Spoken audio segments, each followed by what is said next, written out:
Ladies and gentlemen, my name is Keith, and welcome to my review of the new film Adrift. This is the new film that stars Shailene Woodley and Sam Claflin. Of course, Shailene Woodley from the Divergent series and Sam Claflin from the Hunger Games series, so hopefully they had that to talk about on set. In this film, they play a couple that basically meet and circumstances arise and they decide that they're going to set sail together.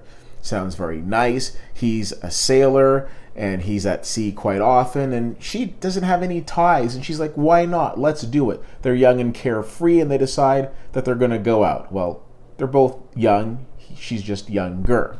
Anyways, they go out, and unfortunately, they encounter a storm, and now they're stranded. They're adrift. Now, this movie got me thinking about so many other films that have come before it where we've seen people stranded. Films like Open Water, films like Waterworld, films like The Shallows, films like Titanic. So we've seen many different films where people have been stranded. Of course, Castaway comes to mind. So it's very challenging in this type of movie because you don't have a ton of supporting characters, you don't have a ton of things going on in the background. It really relies on the performance of the people that are in the film. And in this particular case, I think they do a pretty decent job. Shailene Woodley seems to be doing most of the heavy lifting in this film, as Sam Claflin's character is injured for most of it, and he's on his back and can't really offer a lot of physical assistance. So we're seeing her and her character's survival techniques definitely take over. For those who are claustrophobic, you might want to avoid this film because there are aspects of it that really make you think, okay, well, what if I was out in sea in the middle of nowhere? What would I do? I think the movie does a pretty decent job with the material, but there is a lot of elements of this film that we've seen in other films. The filmmaker is definitely inspired by what we've seen in those other types of stranded films, and I don't necessarily think that's a bad thing.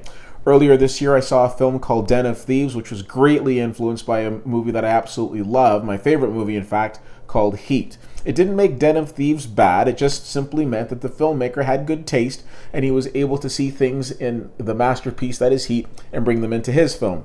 In this particular case, we see somebody who's looked at lots of different movies with the stranded theme and brought those elements in, because there's so many elements of those different films that are prevalent in this film.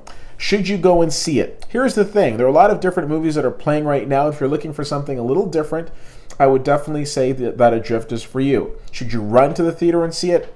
I don't necessarily know about that, but I will say that audiences will be rewarded in the third act, as I really enjoyed how this movie went along. I think it's a good film. It's a movie that I probably won't go back and see again and again. But that's not to say that it wasn't a good movie. I just don't necessarily know if it's going to have the same resounding impact that it would have the first time. So overall, Shailene Woodley, Sam Claflin, very entertaining on screen together. They had good chemistry. Didn't love this movie. I think the movie plays out well, and I think a lot of people will enjoy it. I give this movie a C+. If you have the chance to see Adrift, let me know what you think. I'd love to hear from you.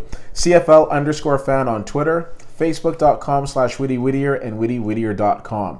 Thank you so much for checking this out. My name is Keith, and I'll see you at the movies.